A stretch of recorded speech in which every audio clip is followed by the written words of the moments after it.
Kylian Mbappé simplesmente deu uma entrevista em que lhe perguntaram várias coisas sobre o Messi. Você vai ver, ele vai desabafar sobre ir pro Real Madrid, sobre o Vini, mas, manos, o Mbappé desviou todo tipo de pergunta que envolvesse o Neymar. Sim, todo tipo de pergunta que envolvesse o Neymar, o Mbappé nem quis tocar no assunto, porque vocês sabem que eles tiveram conflitos, então se liguem só, durante toda a entrevista ele vai falar de tudo. Quando chegar a vez de falar do Neymar, o Mbappé ri e não fala nem um pouco do que foi um seu amigo e hoje se tornou inimigo. Se liguem só nisso e quero saber se vocês concordam comigo. Ouais, j'ai toujours rêvé de jouer à Madrid, moi. Tu l'as dit depuis tout petit. Ouais, j'ai toujours rêvé de jouer à Madrid, moi. Toujours. Toujours. Je savais pas quand, je savais pas comment, mais je savais que j'allais finir par jouer ici. Donc ça veut dire que ça t'a un peu cassé ton rêve de gosse. Tu l'as mal vécu, t'as pu en le vivre quand même. Non, j'ai bien vécu. Hein. Ma journée, moi, j'ai une bonne mémoire visuelle. Tu sais, je garde tout, je peux te raconter tout ce qui s'est passé dans ma journée. Ah, on est arrivé la veille déjà. On est arrivé la veille. Mais la veille, c'était un peu chiant parce que tu vois, c'est briefing, tout ça. 3 heures de briefing. En plus, c'était en espagnol. Moi, je faisais traduction pour ma mère. Elle parle pas. Mon père, il parle pas. Waouh, t'es fatigué. Ouais, tu vois. Ah, mais il a dit quoi là? Ouais, il a dit, bah il a rien dit, c'est pas important. Mais si, il a parlé là. Ouais, il a juste dit qu'il veut boire de l'eau, tu vois. Tu vois, faut tout traduire. Tu vois, donc c'était chiant. Et donc, cette journée, j'ai pas trop kiffé. Mais le lendemain, on arrive et tout, on fait visite médicale. Visite médicale le matin. C'est cool, j'arrive au centre d'entraînement, je rencontre les premiers joueurs, le coach. Tu vois, t'as un premier contact humain avec les gars avec qui tu vas passer, minimum pour l'instant, les 5 prochaines années de ta vie. Donc, tu vois, tu kiffes. Après, on va au Bernabéu, stade plein, 80 000 personnes, ils sont là que pour toi. Présentation en grande pompe. Il y a Zizou qui est là, il y a des légendes, tout le monde est là. Le président, il est là, il parle pour toi, tu rentres sur le terrain, tout le monde t'acclame, il te donne l'amour alors que t'as pas joué une minute sous le maillot. T'as rien fait pour eux, ils t'accueillent comme un roi. Donc, c'était super cool. Après, on finit, il y a la conf de presse, t'es obligé de le faire. C'est un boulot. Ouais, c'est un boulot, t'es obligé d'y aller et de le faire. Mais en même temps, tu dois donner un message parce que il faut jamais oublier que derrière les journalistes qui sont là, tu parles à un public. Là, derrière leur télé, il y a tous les fans du PSG, à qui le revoir n'a pas été le plus cordial du monde. Qu'est-ce que tu as à leur dire? Le PSG, je pense que le club, il a énormément compté pour moi. J'ai fait 7 années, j'ai profité des 7 années, mais c'est un endroit où c'est intense, dans le bien comme dans le pas bien. Quand c'est bien, c'est super intense. Quand c'est pas bien, c'est super intense aussi.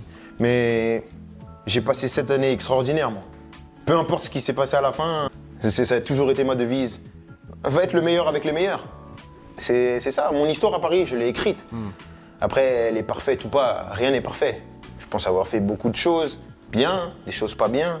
Mais j'ai donné à manger, j'ai fait rêver, j'ai battu des records, j'ai gagné des titres, j'ai donné des émotions. Mais maintenant, c'est l'étape d'après. C'est le meilleur club du monde. Il n'y a rien au-dessus. Est-ce que quand tu es dans une cadence comme au Real, est-ce que tu es accompagné mentalement? Est-ce que tu es coaché? Non, tu n'es pas coaché mentalement, mais les gens sont avec toi. Les gens te soutiennent. C'est vrai qu'ils te donnent beaucoup d'amour. Mais c'est la culture très espagnole. Ils sont très, très aimants, très au contact de l'humain, au contact. Ils sont très dans le partage, dans le truc de « Hey, viens, t'es avec nous, tu fais partie de la famille ». C'est ce truc-là. Ou à Paris, c'est autre chose. Ils vont t'aimer à mort. Mais quand tu arrives, fais tes preuves d'abord. Montre qu'on doit t'aimer. Tu sais, à Paris, regarde les joueurs quand ils arrivent, c'est hey, mon ami, on a payé, montre un truc. Tu vois? Ou à Madrid, c'est d'abord hey, viens avec nous, tu fais partie de la famille, mais il faut gagner. Comment tu la décrirais cette saison pour l'instant? Où on en est? On est là. Ouais. C'est pas le meilleur des débuts de saison, que ce soit collectif ou individuel. Mais on y lise dans tous les trophées et on se prépare pour les moments qui vont compter. Aujourd'hui en Liga, on est là, on a un match en retard, si on le gagne, on passe premier. La Ligue des Champions, on a des matchs à gagner pour aller en barrage et se qualifier et être là. Et après, on a déjà gagné un trophée, la Super Coupe d'Europe. On va jouer une finale là, dans une semaine, 2 semaines, pour gagner un deuxième trophée en 3 mois. Mais après, c'est sûr que c'est pas à la hauteur de ce qu'on attendait. Mais au final, au Real, c'est où qu'on t'attend? Dans la deuxième partie de saison. C'est là où on t'attend, c'est là que les titres se gagnent. Et c'est là où réellement tu vas être jugé pour cette saison-là. Tu as dit un truc très intéressant, c'est souvent quand il y a une discussion entre 2 personnes, ça reste entre les 2 personnes. Et sur toi, il y a beaucoup de trucs qui s'écrivent. Les gens disent que Zidane t'a passé un coup de fil pour te faire aller mieux. Bah voilà. Non mais le problème c'est que tu sais, quand tu es une star, si tu parles pas, on parle pour toi. Parce qu'il faut qu'on parle de toi. En bien ou en mal, il faut qu'on parle de toi, parce que ça fait vent. Ce que tu vois pour l'avenir, ce que tu as vu au passé, ce que tu vois pour le présent. Parce qu'au final, tous les jours, il y a quelque chose alors que j'ai parlé à personne. J'ai parlé à personne. Je suis arrivé à Madrid, j'ai pas fait une interview déjà. J'ai juste fait Real Madrid TV parce que c'est la chaîne du club, tu vois, tu débriefes un match, mais j'ai jamais parlé. Moi. Je parle pas. J'ai pas fait une interview en France, j'ai pas parlé avec des journalistes, j'ai parlé avec personne. Mais elle vient d'où cette musique? Je pense qu'elle vient qu'il faut parler de Kylian à tout prix. Je pense aussi que, et je pense pas que j'essaye de voir le positif, que j'ai passé toute ma vie en France. C'est la première fois que je quitte la France et que je reviens pas. Donc je pense que les gens aussi sont un peu... Hey, il est parti. Il y avait toujours un truc, j'étais là tous les jours. L'actualité du PSG, c'était toujours... Là, je suis plus là. Hein. Il y avait ce fameux dîner avec l'émir du Qatar et on avait l'impression que c'était un dîner pour te faire rester. Pas vrai. Pas vrai. Ça encore, c'est un truc qui est... Je me rappelle, j'arrive, je suis dans la voiture et il y a une info qui sort que l'émir, son Altesse l'émir, va faire une offre irrefusable pour Kylian. J'avais déjà eu des offres irrefusables avant d'arriver. Je les avais déjà refusées. Et je me rappelle, quand j'arrive, je dis bonjour à son Altesse et au président. Et il me parle dans l'oreille. Et il me dit, tu vois, ils regardent tous là, ils pensent que je vais te faire une offre, mais tu as décidé de partir et je le respecte. Et tout ce que tu as fait pour nous, merci. Et je suis parti et ensuite à table, il m'appelle parce que j'étais à table, son Altesse m'appelle avec le président et on était tous en train de parler comme ça, à la bonne franquette, alors que c'était avec des gens que j'aurais jamais pensé croiser dans ma vie. Et son Altesse Émir dit, ouais, merci pour tout. Tu veux réaliser ton rêve, aller au Real Madrid. Merci pour tout ce que tu as fait pour nous. En plus, tu as prolongé pour la Coupe du Monde qui était chez nous au Qatar. Il a dit ça, on te remerciera jamais assez. Et si tu as besoin de quoi que ce soit, moi je suis là pour toi. Et ça m'a touché parce que j'étais dans une situation très compliquée. Et d'avoir le soutien du boss. Et moi, je lui ai dit, écoute, moi, tu n'auras pas de problème jusqu'à la fin de saison. Je vais essayer d'accompagner l'équipe au maximum. Et après, je vais partir. Station de la victoire. T'en es où là? Ouais, fait pas mal déjà. J'ai fait pas mal. Il me reste quoi comme gros trophée? La Ligue des Champions. Je suis dans le meilleur club pour ça. Il me reste bien sûr des trophées avec le Real, mais vraiment de rêve. L'Euro, j'aurais voulu les JO, mais j'ai pas pu les faire à Paris. Mais pourquoi pas faire les JO un jour où on verra. Mais après, trophée individuel, c'était un rêve quand j'étais petit, mais maintenant c'est un objectif. Bien sûr, en tant que compétiteur, tu as un objectif, mais c'est plus un rêve, c'est des rêves de trophée collectif, mais trophée individuel aussi, ça compte, parce que j'ai remporté quasiment tous les trophées individuels. Il me reste le Ballon d'Or, bien sûr. Il me reste 1 ou 2 trophées individuels, et après, le Ballon d'Or, ça te frustre? Je sais ce qu'il faut faire pour le gagner. Maintenant, tu sais, quand j'étais jeune. Plein de choses. Sur le terrain, en dehors. C'est un trophée où il faut faire beaucoup de choses pour le gagner. Maintenant, une fois que je ferai tout ce qu'il faut pour le gagner, je le gagnerai. La finale de la Coupe du Monde, je l'ai perdue, c'est Messi qui l'a pris, c'est normal. Si je l'avais gagné, je l'aurais gagné. C'était quoi le jour d'après quand vous étiez au PSG qu'il avait la coupe et pas toi? En vrai. Ça y est, il y a de l'eau qui est passée sous les ponts. C'est parce que c'était Messi, tu respectes Messi, tu sais, c'est légende vivante. Mais j'avais la rage de fou malade le premier jour.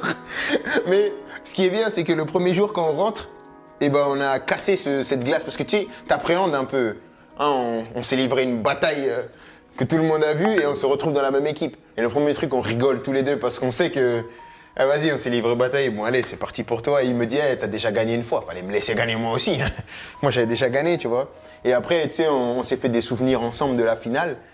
Parce que c'est bien d'avoir, tu sais, le gars d'en face, ce qu'il pense aussi, tu vois. Et on a rigolé. Et au final, on a fait une deuxième partie de saison où on s'est super bien entendu. Et je pense que cette finale, ça nous a encore plus rapprochés, finalement. T'as appris quoi de lui? Bah, t'apprends tout. Il fait tout bien. T'apprends tout d'un gars comme ça. Je pense que j'ai plus appris à l'entraînement qu'en match. Parce qu'à l'entraînement, tu vois, t'es beaucoup plus relâché. C'est vraiment tout ce que tu fais bien, tout ce que tu répètes. Et le gars fait tout bien. En plus, moi, tu sais, moi, je suis quelqu'un... J'ai pas de filtre, j'ai pas de gêne. Quand j'ai besoin d'apprendre un truc, j'allais le voir et lui dire pourquoi tu fais ça. Tu vois, pourquoi tu fais ça, pourquoi tu fais ci. Tu vois, moi, j'ai pas de gêne. Je m'en fous, je veux apprendre, moi. Moi aussi, je veux gagner ces trucs-là. Donc, tu vois, j'avais pas de problème à avoir une interaction avec lui. Et donc ensuite, tu vois, on a créé cette relation où vraiment il voyait que j'avais beaucoup de respect pour lui. J'avais beau être Kylian, lui c'est Messi. Et au Real, t'apprends de qui? Oh, c'est pas que t'apprends, c'est que tu découvres. Ouais. tu découvres un nouveau contexte, un nouveau club, un nouveau climat, un nouvel environnement. Donc tu sais, tu ouvres tous les sens et tu essayes de voir, voilà, ici ça se passe comme ça, là je peux faire ça, là je peux pas faire ça, là ok, là il faut s'imposer, là on redescend un peu, là... Hein. Tu vois, c'est plus être dans l'observation, parce que j'ai toujours voulu savoir où j'étais moi. Peu importe l'environnement, il faut toujours savoir avec qui, quoi, comment, qu'est-ce que tu fais. Tu vois, c'est plus ça. Et donc voilà, tu es dans l'apprentissage, mais je vais réussir ici. Est-ce que tu l'as mentalisé cette saison? Ouais, c'est trop facile parce que tu sais, c'est comme quelqu'un qui dit ouais, je l'avais dit, mais il a déjà fait tous les scénarios. J'ai fait tous les scénarios dans ma tête. Donc, tu sais, au final, ouais, j'avais prévu celui-là, mais j'ai fait tous les scénarios. Doctor Strange. Ouais, il y a une possibilité de vaincre Thanos. Voilà. Tu vois, c'est ça, c'est de dire au final, ouais, j'avais raison, mais j'ai fait 1000 scénarios. Donc, est-ce que ça compte quand tu fais 1000 scénarios? Plein d'engagements, dont un qui avait fait parler où vous étiez engagé contre les paris sportifs. Ouais. Est-ce que ça détruit du monde dans les quartiers d'où on vient? Ouais. Moi, ça détruit des gens que je connais. Donc c'est quelque chose où je comprends, je connais. Donc et même quand j'ai fait ça, je l'ai fait en sélection, je me rappelle aussi, on l'avait fait pour les droits d'image et pour toutes les choses en équipe de France. Je me rappelle, moi je m'étais fait taper dessus au début. Pour ce genre de choses-là, je m'étais fait taper dessus parce que, en fait, les gens, le premier truc qu'ils se sont dit, parce qu'ils savaient même pas ce que c'était un droit à l'image, ils ont dit ouais, Kylian il veut de l'argent. J'ai jamais touché un euro depuis ma première sélection. Ça me rapporte rien l'équipe de France. Financièrement. Ouais, même à perte, parce que maintenant que je suis à Madrid, je dois payer l'avion pour aller en France. C'est toi qui payes? Bah oui, tu vois, donc techniquement, c'est à perte. Donc, et ensuite, ils ont compris que c'était une démarche qui était collective, c'est juste que j'étais parti au feu pour les gars. J'ai dit, vous inquiétez pas, moi, je peux aller au feu. J'ai le gilet, je vais réussir.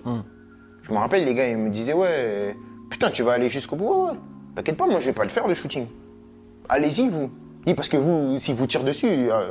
il y en a un qui va tomber. C'était quoi le contexte? C'était un shoot. Le contexte, en fait, c'est qu'on n'était pas d'accord sur la charte des droits à l'image et il y avait toutes ces choses-là de paris sportifs. On faisait la promotion de ces choses-là en équipe de France, sur la malbouffe.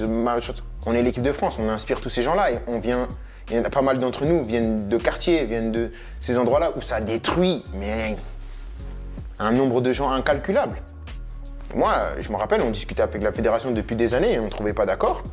Et moi j'avais dit à mes équipes, j'avais dit à ma mère, laisse-moi je fais, j'y vais pas. Elle m'a dit, ah mais t'es sûr, laisse ça, on peut régler ça avec eux. Je dis, non, ils comprennent pas, ça fait 4 ans, tu parles pour rien, tu brasses du vent là. J'y vais pas. Elle a dit, mais qu'est-ce qu'ils vont dire les gens? Je m'en fous. Peut-être qu'un jour ils se réveilleront, ils verront que c'était pas une démarche égoïste, mais j'y vais pas. Moi, le président de la fédération, à l'époque c'est Le Gret, il m'appelait dans ma chambre le matin. Il disait, président, beaucoup de respect pour vous, gardez votre salive, je vais pas sortir. Appelle-moi pour l'entraînement. Je vais sortir pour l'entraînement. Moi, j'avais prévenu le coach la veille. Je lui ai dit, écoute, demain, je vais pas y aller. Tu veux le faire fuiter, fais-le fuiter. Tu veux pas le faire fuiter, tu veux dire à quelqu'un, tu veux dire au président, dis-le. Mais moi, je te dis à toi, par respect, le coach, voilà. Demain, venez pas me réveiller. Je serai réveillé parce que, vas-y, j'ai faim, je veux déjeuner. Mais après, je peux pas venir. Ouais. Donc, le coach, il a dit, ok, écoute, voilà, c'est ton engagement. Le coach, il n'était pas contre. Le coach, il a compris. Il a été joueur, lui. Il a compris. Et après, c'est comme ça s'est passé. Au début, je me suis fait charcuter. Au final, on a changé la charte et tout le monde est content. Maintenant, même la fédération, ils sont contents. Les shootings, ça se passe super bien. Tout se passe bien. On est avec eux, on est main dans la main. Et les joueurs, ils ont adhéré parce qu'on l'a rempli, nous, avec tous les joueurs. Voilà. Et qu'est-ce que tu as à dire aux parents qui, des fois, peuvent mettre la pression à leurs enfants ou à d'autres... Le projet Mbappé, c'est ça. Voilà.